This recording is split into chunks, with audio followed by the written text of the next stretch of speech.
make mango jam with me with three ingredients: your mango, your lemon, and your sugar.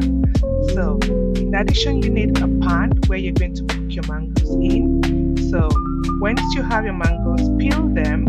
Make sure you peel them nicely and then chop them into pieces. So once they are chopped into pieces like this, you're going to have to put them in a blender and blend them into a puree like I've done like this. So you take your lemon and get the juice out in whatever way you want to extract the lemon juice. It's pectin for the mangoes, for the jam, and helps it to set.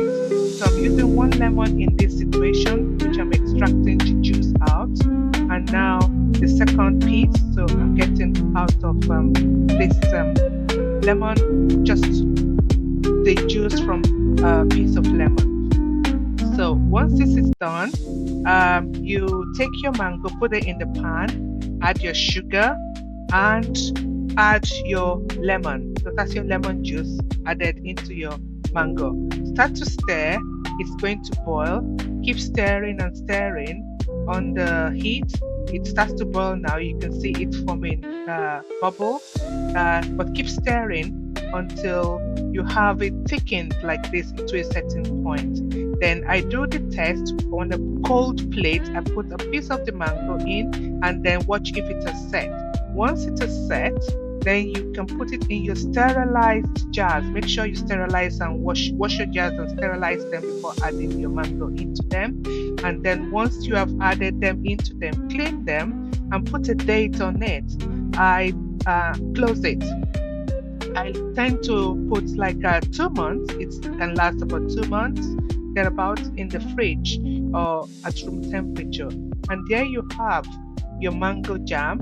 Lovely, tasty, fresh, no preservatives, homemade, that you can enjoy on your toast. So once this has cooled down, I have my bread now, and then I open my mango jam and smear it with my mango jam and enjoy. This is really delicious. So if you don't want to waste your mangoes at this time when mangoes are in season, make mango preserve, make mango jam, and keep them and enjoy your mangoes for longer. Happy mangoing and happy jamming. Thank you. Bye-bye. Thanks for watching. Come back next time for more videos. Thank you. And don't forget to subscribe to my channel, and don't forget to like my videos also. Thank you. Bye-bye.